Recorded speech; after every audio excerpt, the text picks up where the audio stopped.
الحمد لله نحمده ونستعينه ونستغفره ونؤمن به ونتوكل عليه ونعوذ بالله من شرور أنفسنا ومن سيئات أعمالنا من يهده الله فلا مضل له ومن يضلله فلا هادي له ونشهد أن لا إله إلا الله وحده لا شريك له ونشهد أن سيدنا ومولانا محمدا عبده ورسوله قال الله تبارك وتعالى في القرآن المجيد والفرقان الحميد بسم الله الرحمن الرحيم لو أنزلنا هذا القرآن على جبل لرأيته خاشعا متصدعا من خشية الله وتلك الأمثال نضربها للناس لعلهم يتفكرون صدق الله العظيم وصدق رسوله النبي الكريم ونحن على ذلك لمن الشاهدين والشاكرين والحمد لله رب العالمین۔ نہ گھبراؤ مسلمانوں خدا کی شان باقی ہے، نہ گھبراؤ مسلمانوں خدا کی شان باقی ہے، ابھی اسلام زندہ ہے، ابھی قرآن باقی ہے۔ سبحان اللہ سبحان اللہ۔ یا الہی تو مجھے عامل قرآن کر دے، پھر نئے سرے سے مسلمان کو مسلمان کر دے۔ وہ پیغمبر جسے سرتاج الرسل کہتے ہیں، اس کی امت کو ذرا تابع قرآن کر دے۔ سبحان اللہ۔ محترم سامعین حضرات، ختم قرآن کی پروقار تقریب جس میں ہمارا مکرم شاگرد حافظ محمد رضوان آپ کو مکمل قرآن پاک تراویح میں سنایا، اور ہمارے نعت خواں علاقے کے مشہور مدرسے کے مشہور محمد رحیم حسانی صاحب آپ کی نعت سنا کر آپ کے دل کو منور کیا۔ تو میرے دوستو، چند باتیں آپ سے قرآن کے موضوع پہ ہو جائیں۔ آپ خوش نصیب لوگ ہیں، سنانے والا بھی خوش نصیب، سننے والے بھی خوش نصیب، اور یہ خوش نصیبی ہمیں اللہ کی ذات نے قرآن کے صدقے دی۔ یہ قرآن ایسی عظمت والی کتاب ہے، اللہ کی ذات کی ایسی مبارک کتاب ہے کہ جو اس قرآن کو حدیث کے مفہوم میں آتا ہے کہ نماز کی حالت میں کھڑے ہو کے قرآن کو پڑھتا ہے تو اللہ کی ذات ہر حرف پہ 100 نیکی عطا فرماتی ہے۔ اب بتاؤ کہ جنہوں نے تراویحوں میں پورا قرآن پاک سنا، ان کی نیکیوں کی کوئی انتہا ہے؟ حدیث کے مفہوم میں آتا ہے کہ نماز کے اندر کھڑے ہو کے قرآن سننا، ہر حرف پہ کتنی نیکیاں ملتی ہیں جی؟ 100 نیکی ہر حرف پہ۔ اور جس نے بیٹھ کر نماز کی حالت میں قرآن پڑھا، ہر حرف پہ 50 نیکیاں۔ نماز کے بغیر وضو کی حالت میں جس نے قرآن پڑھا، ہر حرف پہ 25 نیکیاں، اور بغیر وضو کے ہر حرف پہ 10 نیکیاں، ہر حرف پہ 1 نیکی۔ تو یقینی بات ہے کہ یہ نیکیوں کی قدر اور قیمت دنیا میں بھی اللہ دکھاتے ہیں، لیکن اس کی اصل حقیقت اللہ قیامت والے دن دکھائیں گے کہ جب نیکیاں پہاڑوں کے مانند ہوں گی اور ان نیکیوں کی برکت سے ہمارا جو ترازو ہے جھک جائے گا، تو ہمارے بخشش کے فیصلے ہو جائیں گے۔ تو اللہ کے ہاں وہ بندہ اس وقت بھی حسرت کرے گا کاش یہ تھوڑی نیکیاں ہیں اور لے کے آ جاتا، آج میرے درجات اور بلند ہو جاتے۔ تو یہ قرآن پاک ایسی عظیم کتاب ہے، جو بھی قرآن کے ساتھ جڑا، مثال کے طور پہ ایک لکڑی ہے، اس لکڑی کو ریل بنا کے ہم اس کے اوپر قرآن پاک رکھ کے تلاوت کرتے ہیں۔ ایک عام لکڑی ہے، ایک ریل والی لکڑی ہے، کیوں جی ہے تو لکڑی، لیکن یہ ریل جو ہے یہ لکڑی قرآن کے ساتھ جڑ گئی۔ اب قرآن کی برکت سے، قرآن کی نسبت سے یہ عام نہیں رہی بلکہ خاص بن گئی۔ خاص کیسے بنی کہ پہلے کسی درخت کی وہ لکڑی تھی، کہیں پڑی ہوئی تھی، لیکن جو ہی قرآن کے ساتھ جڑی، قرآن سے نسبت ہوئی، ہم اس لکڑی کو اپنے سینے سے لگاتے ہیں۔ کیوں جی لگاتے ہیں یا نہیں؟ کبھی کسی نے ریل کو اٹھا کے پھینکا ہے، کوڑے کرکٹ کے پہ پھینکا ہے؟ نہیں، ایسا نہیں کر سکتے، کیونکہ قرآن عظمت والا اور اس کے ساتھ یہ لکڑی کی نسبت بن گئی، یہ لکڑی بھی عظمت والی بن گئی۔ ایسے ہی ایک عام کپڑا، میں نے پہنے ہوئے کپڑے، یہ چٹائیاں پڑی ہوئی ہیں اور عام کپڑا ہوتا ہے، ایک وہ کپڑا جس کپڑے کو ہم غلاف بنا کر قرآن کے اوپر جو ہے لپیٹتے ہیں، اب یہ اس کپڑے کی نسبت قرآن سے ہے۔ کیوں جی کبھی دیکھا ہے کہ قرآن کے اوپر جو کپڑا غلاف بنا کے چڑھایا ہوا ہے، کبھی کسی دیکھا اپنا ناک صاف کرے، اپنا پسینہ صاف کرے؟ بلکہ کیا کرتے ہیں کہ قرآن کو جب ہم بوسہ دیتے ہیں تو قرآن کو بوسہ دینے سے پہلے اس کپڑے کو بوسہ دیا جاتا ہے۔ کس لیے دیا جاتا ہے؟ کہ اس کپڑے کی نسبت قرآن سے۔ ایسے ہی میرے دوستو، ایک عام کاغذ ہے جو ڈیر پہ پڑا ہوا ہوتا ہے، ہماری الماریوں میں پڑے ہوئے ہوتے ہیں، لکھائی کرتے ہیں، جلا دیتے ہیں، پھاڑ دیتے ہیں، کہیں اور چلا جاتا ہے۔ ایک وہ کاغذ جس کاغذ کی نسبت قرآن سے ہوئی اور اس پہ قرآن لکھا گیا، تو پھر کیا کہتے ہیں؟ باوضو ہو کر اس کاغذ کو، قرآن کو ہم چھوتے ہیں۔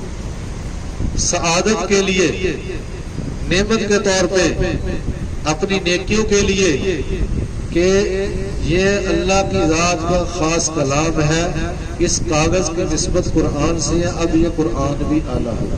سبحان اللہ۔ ایسے ہی قاری صاحب جنہوں نے مصلی سنایا، یہ آپ کے علاقے کے ہیں، لیکن آپ نے ان کو مصلی کیوں دیا؟ کیوں جی آپ بھی تو یہاں آ سکتے تھے مصلی پہ، آپ باصلاحیت لوگ ہیں، صاحب ثروت لوگ ہیں، اللہ کی ذات نے شعور دیا ہے، ہر اعتبار سے آپ اعلیٰ ہیں، لیکن آپ مصلی پہ کیوں نہیں آ گئے؟ اس کی وجہ یہ ہے کہ قاری صاحب کی نسبت قرآن سے ہے۔ سبحان اللہ۔ اگرچہ آپ بھی صاحب قرآن لوگ ہیں، ہم حضور کی امت ہیں، اللہ کی ذات نے حضور کے صدقے یہ قرآن کی دولت سے ہمیں نوازا ہے، لیکن قاری صاحب کے سینے میں الف لام میم سے لے کر والناس تک سارا قرآن جو ہے محفوظ ہے۔ اب ان کی نسبت قرآن سے ہے، ہم نے اس نسبت کی بنیاد پہ ان کو یہ مصلی دیا۔ یہ ان کی نسبت عام نہیں رہی بلکہ خاص بن گئی۔ اس لیے تو حدیث کے مفہوم میں آتا ہے کہ جب یہ قرآن والے علم حاصل کرنے کے لیے طالب علم، دین کا طالب علم، قرآن کا، دین کا علم سیکھنے کے لیے جاتا ہے استاد کے پاس، تو اللہ کی ذات ان کے ہر حرف کے بدلے، ہر قدم کے بدلے 1 سال کی عبادت کا ثواب دیتے ہیں۔ اور حضور علیہ السلام نے فرمایا کہ جب یہ طالب علم سیکھنے کے لیے چلتا ہے تو ہر قدم کے بدلے اللہ کی ذات جنت میں ایک شہر ان کے لیے بنا دیتے ہیں۔ تو بے درجات ہیں، تو اللہ کی ذات نے قرآن کی نسبت سے ان کو درجہ دیا۔ ماشاءاللہ 15 سال اس نسبت میں گزار دیے، 4-5 سال تو ہمارے پاس حفظ کرتے رہے، اس کے بعد کتابیں شروع کر دی، درس نظامی کا کورس شروع کیا، اب ماشاءاللہ ان کا آخری سال شروع ہو رہا ہے۔ تو اللہ کی ذات استقامت نصیب فرمائے، قربان جائیں ان لوگوں پہ، یقین جانے کہ بہت بڑی قربانی ہے، اتنی بڑی قربانی ہے تو یا استاد سمجھتا ہے اس قربانی کو یا شاگرد ہی سمجھ سکتا ہے کہ صبح 4 بجے اٹھنا اور اٹھتے ہی وضو کیا، سردی کا موسم ہے اور جسم پہ کبکتی ہے سردی کی وجہ سے، اور اٹھا اور مسجد میں جا کے سب سے پہلی جو ہاتھوں میں کتاب پکڑی وہ قرآن مجید، سب سے پہلے جس چیز پہ نظر پڑی وہ اللہ کا کلام، اور سب سے پہلے جس کو سینے سے لگایا اللہ کا کلام، سب سے پہلے جو صبح کے وقت جو بول بولے کس کے بولے؟ اللہ کے قرآن کے۔ تو کیوں نہ ان کا اللہ کے ہاں بلند مرتبہ ہو، کیوں نہ اللہ کے ہاں ان کے درجات ہو۔ اس لیے تو حدیث میں آتا ہے جس کا مفہوم ہے کہ حافظ قرآن جب قیامت والے دن اللہ کی ذات نے ان کے لیے جنت میں ایک ایسا شہر بنایا ہے کہ جس کے 70,000 دروازے ہوں اور ہر دروازے پہ 70,000 فرشتے کھڑے ہوں گے۔ جب حافظ قرآن پہلے دروازے پہ جائے گا تو 70,000 فرشتے اس کو سلام پیش کریں گے، تحفے پیش کریں گے، اور دوسرے دروازے پہ جائے گا اس سے دگنے فرشتے حافظ قرآن کو سلام پیش کریں گے، تحفے پیش کریں گے۔ 70 ضرب 2 کتنا ہوا جی؟ 70,000 ضرب 2 1,40,000۔ اب تیسرے دروازے پہ چلا گیا 2,80,000، چوتھے دروازے پہ چلا گیا 5,60,000۔ ایسے دگنے ہر دروازے پہ جائے گا، دگنے فرشتے ہوتے ہوتے جب حافظ قرآن آخری دروازے پہ پہنچے گا تو 5 ارب 90 کروڑ فرشتہ حافظ قرآن کو سلام پیش کرے گا اور تحفے پیش کرے گا۔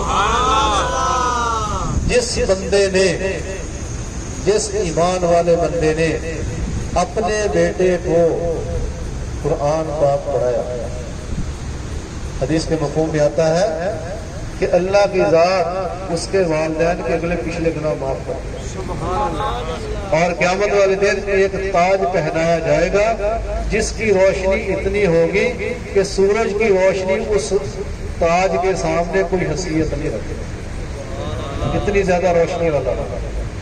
اس لیے بھائی ماشاءاللہ اس بچے نے آپ کے مسلح پہ کھڑے ہو کر بہت بڑی سعادت حاصل کی۔ آپ نے بھی سورہ قرآن پاک سنا، یقینی بات ہے کہ اللہ کی ذات کتنے لوگ ارد گرد چل پھرتے رہتے ہیں اس وقت میں جب تراویحیں ہو رہی ہوتی ہیں، اور آپ بھی قرآن سننے میں مشغول تھے، یہ بچہ قرآن سنانے میں مشغول تھا۔ اور حدیث کے مفہوم میں آتا ہے جہاں قرآن پڑھا جاتا ہے اللہ کے نورانی مخلوق فرشتے وہاں جاتے ہیں۔ حضور علیہ السلام کے ایک صحابی تھے، اپنے گھر میں رات کے وقت تہجد کے وقت قرآن کی تلاوت کر رہے تھے، اور گھر چھوٹا تھا، صحن چھوٹا تھا، گھوڑا باندھا ہوا تھا، قریب بچہ سویا ہوا تھا۔ جب اونچی تلاوت کرتے تھے تو یہ خطرہ تھا کہ گھوڑا جو ہے یہ بدکے گا اور بچے کو چوٹ آ سکتی ہے، بچہ بیدار ہو سکتا ہے۔ کبھی آہستہ آواز سے قرآن پڑھتے، کبھی مزے لے لے کر اونچی آواز سے قرآن پڑھتے، اور قرآن پڑھتے پڑھتے انہوں نے دیکھا، آسمان کی طرف نگاہ کی تو دیکھا کہ آسمان تک روشنیاں۔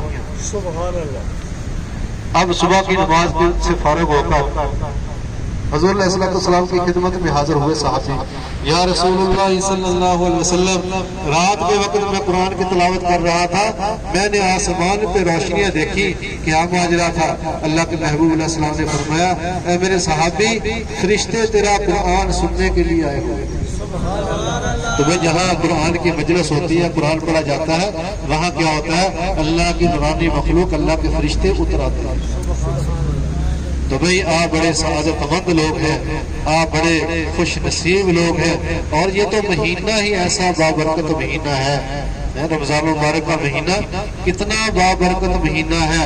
حدیث کے مفہوم میں آتا ہے کہ اس مہینے میں افطاری کے وقت، بندہ روزہ رکھتا ہے، افطاری کے وقت اللہ کی ذات روزانہ افطاری کے وقت 10 لاکھ آدمیوں کو جہنم سے آزاد کرتے ہیں۔ کتنے جی آپ بتائیں، افطاری کے وقت کتنے لوگ جہنم سے آزاد ہوتے ہیں؟ 10 لاکھ۔ اور پھر دوسری حدیث میں آتا ہے کہ شب جمعہ، یعنی کہ جمعہ کی رات سے لے کر جمعہ کا سارا دن، ہر گھڑی میں گھڑی کتنی ہوتی ہے؟ 20 22 24 منٹ کی، اس کو گھڑی کہتے ہیں۔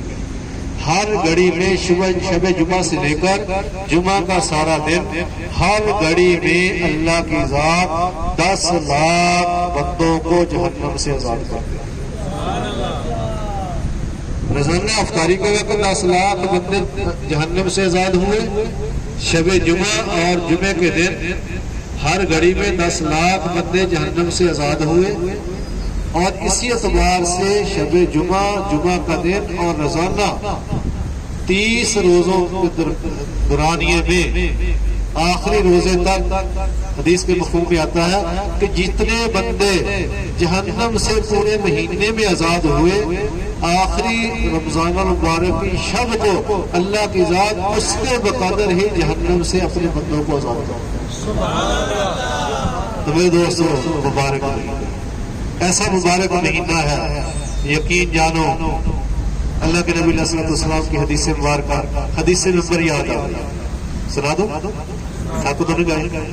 تھکنے کا کھڑا کرو، ماشاء اللہ۔ حدیث نمبر یاد آ گئی، اللہ کے نبی علیہ السلام مسجد میں تشریف لائے، صحابہ بیٹھے ہوئے ہیں، ممبر کی پہلی سیڑھی پہ قدم رکھا، فرمایا آمین، دوسری پہ رکھا، فرمایا آمین، تیسری پہ رکھا، فرمایا آمین، اور خطبہ ارشاد فرمایا، ممبر سے نیچے تشریف لے آئے۔ صحابہ نے پوچھا یا رسول اللہ صلی اللہ علیہ وسلم کیا معاملہ تھا کہ آج عجیب بات پیش آئی کہ آپ سیڑھیوں پہ قدم رکھتے رکھتے آمین فرما رہے تھے؟ حضور علیہ السلام نے فرمایا کہ اے میرے صحابہ، جب میں نے پہلی سیڑھی پہ قدم رکھا، جبرائیل علیہ السلام تشریف لائے اور کہنے لگے اے اللہ کے نبی علیہ السلام، ہلاک ہو جائے وہ بندہ جس نے رمضان کا مہینہ اپنی زندگی میں پایا اور روزے رکھ کر اس کا احترام کر کے اپنی بخشش نہ کروا سکا۔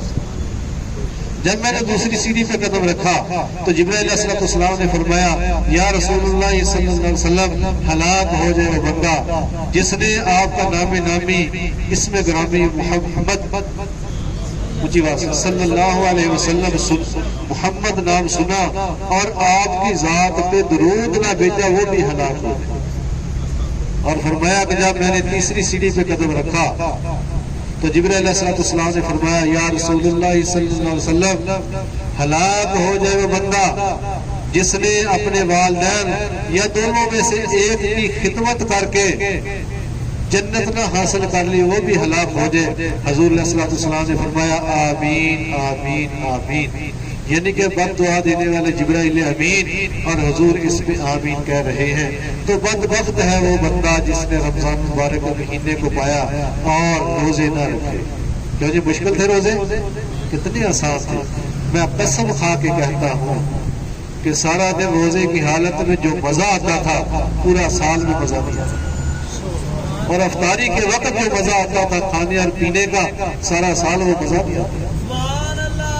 یہ اللہ کی ذات نے مومنوں کے لیے سب کچھ رکھا ہوگا، تو اس لیے بھائی اگر تو اجازت ہو تو یقینی بات ہے کہ رات ساری بات چلتی رہے تو الحمدللہ ختم نہیں ہوگی، لیکن اپنے جتنا میں نے قاری صاحب سے کہا تھا چلو 20 منٹ بات کر لیتے ہیں، تو اندازہ ہے کہ ہو گیا ہوگا وقت۔ بہرحال آپ نے ماشاءاللہ ان کا قرآن سنا، آپ بڑے سعادت مند لوگ ہیں، خوش نصیب لوگ ہیں، اور میں آپ سے یہی امید رکھتا ہوں کہ یہ رمضان المبارک کا مہینہ جو ہے یہ ہماری ایک اعمال کی پریکٹس اور مشق ہوتی ہے۔ پریکٹس اور مشق کیا ہے کہ جیسے ہم نے رمضان مبارک میں نمازوں کی پابندی کی اور جھوٹ نہیں بولے، غیبت نہیں کی، اور کسی سے لڑے جھگڑے نہیں، کسی کو دھوکہ نہیں دیا، کیا ہوتا ہے بندہ سوچتا ہے میرا روزہ ہے میں جھوٹ نہیں بولوں، میرا روزہ ہے میں غیبت نہیں کروں، میرا روزہ ہے میں کسی کے ساتھ کوئی دھوکہ نہیں کسی کو دوں گا، میرا روزہ ہے روزے کی حالت میں جا کے اللہ کے ہاں سجدہ کروں، نماز پڑھوں۔ تو ہم نے رمضان کے مہینے میں یہ جو پریکٹس کی ہے، یہ مشق کی ہے، ہم نے یہ عزم کرنا ہے کہ سارا سال اسی حال میں ہم گزاریں گے، اور جب پھر اسی حال میں گزاریں گے۔ اور ایک واقعہ یاد آ گیا، ایک مجوسی تھا، مجوسی کہتے ہیں آگ کی پوجا کرنے والا، مجوسی نکل گیا، مجوسی آگ کی پوجا کرنے والا، آگ کی پرستش کرنے والا کافر تھا۔ تو رمضان کا مہینہ تھا، اس نے دیکھا اس کا بیٹا رمضان کے مہینے میں کچھ کھا پی رہا۔ باپ نے بیٹے کو دیکھا اور پکڑا، اس کو ڈانٹا اور اس کو پٹائی کی پٹائی اس لیے کی کہ مسلمانوں کا یہ رمضان المبارک کا مہینہ ہے، ان کے روزے ہیں، اور تو ان کے روزوں کا احترام کیوں نہیں کر رہا؟ مسلمان نہیں تھا، وہ کافر تھا، مشرک تھا، لیکن باپ نے بیٹے کو ڈانٹا اس لیے کہ تو مسلمانوں کے روزوں کا احترام کیوں نہیں کرتا، اس کی قدر کیوں نہیں کرتا؟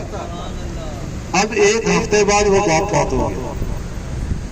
اسی وقت کے ایک بہت بڑے عالم تھے، ان کو خواب میں وہ جو فوت ہونے والا خواب میں ملا۔ پوچھا اللہ نے تمہارے ساتھ کیا معاملہ کیا؟ انہوں نے دیکھا وہ جو عالم تھے جن کو خواب میں زیارت ہوئی، دیکھا تو جنت کے باغوں کے ساتھ کر رہا ہوں۔ پوچھا تو جنت میں کس وجہ سے آیا؟ تو وہ تو کافر تھا، تو مشرک تھا، تو جنت میں کیسے آ گیا؟ کہنے لگا وہ جو میں نے اپنے بیٹے کی پٹائی کی تھی، میں نے رمضان کا احترام کیا، میں نے روزوں کا احترام کیا، مسلمانوں کے روزوں کا، تو اللہ کی ذات نے جب میں دنیا سے جا رہا تھا اللہ نے مجھے مشرف بالاسلام یعنی کہ کلمے کی دولت سے نوازا، اور میں مسلمان ہو کے دنیا سے گیا، اس برکت سے اللہ نے مجھے جنت عطا فرمائی۔ ایک کافر احترام کرے اللہ اس کو جنت دے دے، اور مسلمان احترام کرے، مسلمان روزے رکھے، تراویح پڑھے، سارا دن بھوک کی حالت میں اللہ کی محبت میں اللہ کی رضا کے لیے سارا دن گزار دے، کیوں جی اس کو جنت نہ ملے؟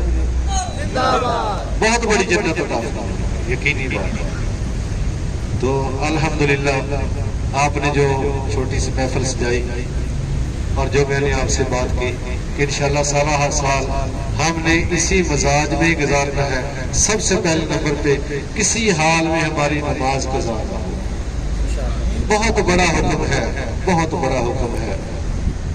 ساری دنیا کے کام چھوٹ سکتے ہیں، سارے دنیا کے سارے معاملے جو ہیں ہم پیچھے کر کے سب سے بڑا اللہ کا حکم نماز ہے، کسی حال میں گزارنا۔